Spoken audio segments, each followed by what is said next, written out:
नमस्ते दोस्तों, कैसे हो? आई होप कि आप सब बढ़िया होंगे। तो आज की एक और नई वीडियो के अंदर आप सभी का स्वागत है। तो आज की इस वीडियो के अंदर हम बात करने वाले हैं इंट्राडे ट्रेडिंग के अंदर रिस्क मैनेजमेंट के ऊपर।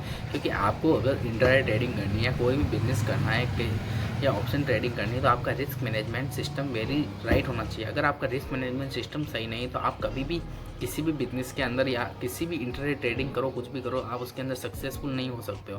क्योंकि आपके पास जितना पैसा है, अगर आपने एक ही बार उस पैसे का यूज़ कर लिया तो अगली बार कभी भी पैसे की रिक्वायरमेंट आ जाती है तो आपके पास पैसा ही नहीं होगा, तो आप उस बिज़नेस को वापस आगे चला नहीं पाओगे। क्योंकि आपको कोई भी बिज़नेस करना है तो उसके लिए बैकअप में पैसा होना चाहिए।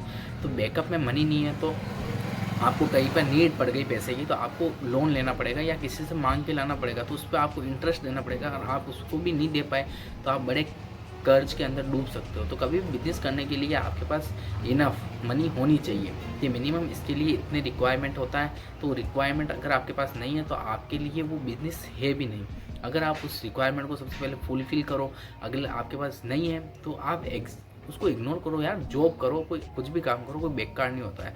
तो रिस्क मैनेजमेंट सिस्टम सबसे इंपॉर्टेंट होता है। देखो मिनिमम आप मान के चलो, रिस्क मैनेजमेंट सिस्टम वन, अगर आपके पास 100% कैपिटल है, मानते हैं आपका जो भी कैपिटल है उसका 100%, आपका जो भी अमाउंट हो उसको, मेरे को कोई लेना देना नहीं आपके पास कितना कैपिटल है, पर मिनिमम आप अगर इंट्राडे ट्रेडिंग करना चाहते हो, सीखने के लिए पर्पज़ पे भी करना चाहते हो, तो 10,000 रुपये की रिक्वायरमेंट होती है।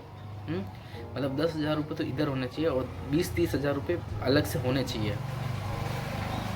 क्योंकि कोई ट्रेड आपको दिख रहा है, और सबसे इंपॉर्टेंट रिस्क मैनेजमेंट सिस्टम के अंदर एक स्ट्रेटजी के ऊपर काम करो। अगर आप इनिशियली फेज के अंदर कुछ चीज़ का काम करो तो ओनली फॉर वन स्ट्रेटजी, खाली एक सिस्टम को पकड़ो, उस सिस्टम पर को अच्छे से एनालाइज करो, उस पर बैक टेस्टिंग करो, तो आपके रिस्क मैनेजमेंट सिस्टम को अच्छा होने में कोई नहीं रोक सकता है। आपके सक्सेसफुल होने को भी आपको कोई नहीं रोक सकता है। अगर आपने कोई एक स्ट्रेटजी के ऊपर फोकस करके काम किया है 1 साल तक, मैं कोई 1 महीने के लिए नहीं बोल रहा हूँ, मिनिमम 1 साल, फिर 1 साल बाद आपने अगर 1 साल तक उस पर काम किया तो आपको इतनी अच्छी लगने लगेगी कि आप उसको कैरी फॉरवर्ड करोगे और आगे बढ़ते हुए उस स्ट्रेटजी के ऊपर आप काम करोगे रेगुलर बेसिस पे। आपको उसको डाउनफॉल एंड उसकी गुड न्यूज़ भी आपको पता चल जाएगी कैसे क्या वर्क करती है। आपको उस पर कंफर्मेशन ज़्यादा होने लग जाएगा। जैसे मेरी एक स्ट्रेटजी है, मूविंग एवरेज पे वर्क करता हूँ, मैं सपोर्ट रेजिस्टेंस पे वर्क करता हूँ। ऐसे 2-3 चीज़ ही है, इसके अलावा मैं किसी भी चीज़ को ज़्यादा कॉम्प्लिकेटेड नहीं बनाना चाहता हूँ। कॉम्प्लिकेटेड किसी भी चीज़ को आप करोगे तो आप कभी भी सक्सेस नहीं हो पाओगे। ईजी रखो, सिंपल रखो, सिंपल पहनो, सिंपल कपड़ा पहनो यार, सिंपल रहो, क्योंकि सिंपल की होड़ नहीं होती। तो जितना आप सिंपल रखने की कोशिश करोगे उतना अच्छा रहेगा। तो सबसे इम्पोर्टेंट है आप एक स्ट्रेटजी पे काम करो, उस स्ट्रेटजी के ऊपर ट्रेड आता है तो ले आओ, नहीं आता है तो इग्नोर करो यार। अपने पास यूँ तो है ही नहीं कि जेब से पैसा उखड़ रहा है कि भाई लगाओ ट्रेड, लगाओ ट्रेड, लगाओ। नहीं भाई, ट्रेड आएगा तो करेंगे, डिसिप्लिन के साथ काम करो। बाकी आपका कैपिटल बढ़ जाएगा तो वो एक नंबर है। क्या है? नंबर है। वो आगे चल के आपके पास ज़्यादा पैसा आएगा तो फिर आप उसको ट्रेड ही नहीं कर पाओगे। अपने सिस्टम पे काम करोगे तो आपको पैसा नंबर कुछ भी नहीं लगने वाला है। तो अगर आपको एक सिस्टम पे काम करो जिससे आपका मेंटली स्ट्रेस वगैरह सब कुछ दूर हो जाए, आप एक डिसिप्लिन के साथ काम कर पाओगे, तो जिससे आपका रिस्क मैनेजमेंट सिस्टम बहुत अच्छा हो जाएगा। इतना मेरा भरोसा है कि आपने अगर एक स्ट्रेटजी पे काम किया डिसिप्लिन के साथ में, अब वो कोई भी हो, रोज़ नहीं यूट्यूब पे जाके सर्च नहीं करना है कि new strategy for intraday trading, option trading, कुछ भी, कोई भी कुछ सिस्टम हो, कोई भी बिजनेस हो, न्यू बिजनेस, आज अपन ने कोई नया बिजनेस स्टार्ट किया, कल को अपन 2 महीने बाद दूसरे बिजनेस पे शिफ्ट कर रहे हैं। ऐसे थोड़ी धंधा होता है कि यार रिलायंस पेट्रोलियम में था ना कि कभी फार्मा में आया है, पर एक बार रिलायंस इंडस्ट्रीज को पूरा पेट्रोलियम से अच्छे से उसको वर्क किया है, उसको अच्छे से लेके आया है, फिर वहाँ से दूसरे बिजनेस की तरफ स्विच किया है। समझ रहे हो? तो एक बार आप किसी बिजनेस के अंदर गए हो तो उसको बिजनेस को अच्छा करने की कोशिश करो। मैं खुद भी ट्राई करता हूँ कि जिस भी बिजनेस में है तो एक बार उसको अच्छी बुलंदियों पे पहुँचाएं कि एक सस्टेनेबल करें, उसको सक्सेसफुल करें, फिर उसके बाद नया बिजनेस स्टार्ट करने के बारे में सोचेंगे। क्योंकि हर बिजनेस में अलग अलग इक्विपमेंट की आवश्यकता होती है।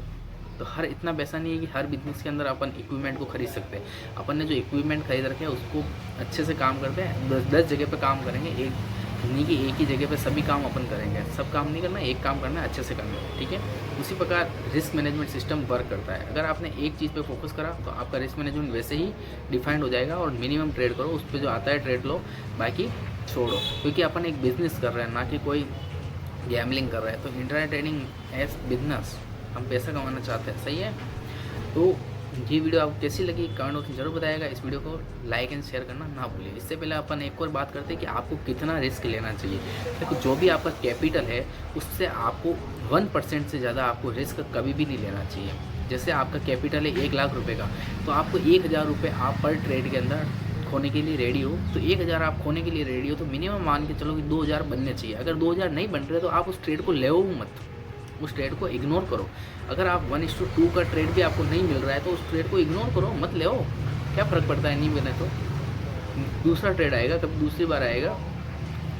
साल के आपको 15-20% भी रिटर्न बनता है तो वेल एंड गुड रिटर्न है यार। पर आप इंटरनेट ट्रेडिंग कर रहे हो, आपने 1% रिस्क पे लिया 2% कमा रहे हो हैं। हफ्ते में एक ट्रेड भी मिलता है तो 52 हफ्ते होते हैं, 2% 52, तो आपका पैसा ये हर साल डबल हो रहा है। समझ रहे हो इस चीज़ को? तो 1% का रिस्क लो अपने कैपिटल पे और 2% का रिटर्न कमाने की कोशिश करो, ना कि पूरा ही 100% कैपिटल का यूज़ करना है। Only for 1% in your capital. और मिनिमम आपका कैपिटल 10,000 से ऊपर होना चाहिए ट्रेडिंग करने के लिए, या आपको सीखने के लिए भी 10,000 से ऊपर होना चाहिए। 10,000 है तो आप इसको घूमो फिरो, एंजॉय करो, अच्छे से लाइफ को देखो यार। दूसरी चीज़ ट्राई करो, चाहे बिजनेस करो, जॉब करो, पैसा इकट्ठा करो, फिर उसके बाद आप काम करो। तो this video is only for educational purpose, do not for buying and sell and any कोई। और कुछ भी करने से पहले अपने फाइनेंशियल एडवाइज़र से बात करके ही करें। और आपको ये वीडियो कैसी लगी कमेंट बॉक्स में जरूर बताइएगा। अगर आपको ये वीडियो अच्छी लगी हो तो लाइक एंड शेयर करना ना भूलिए। Thanks for watching.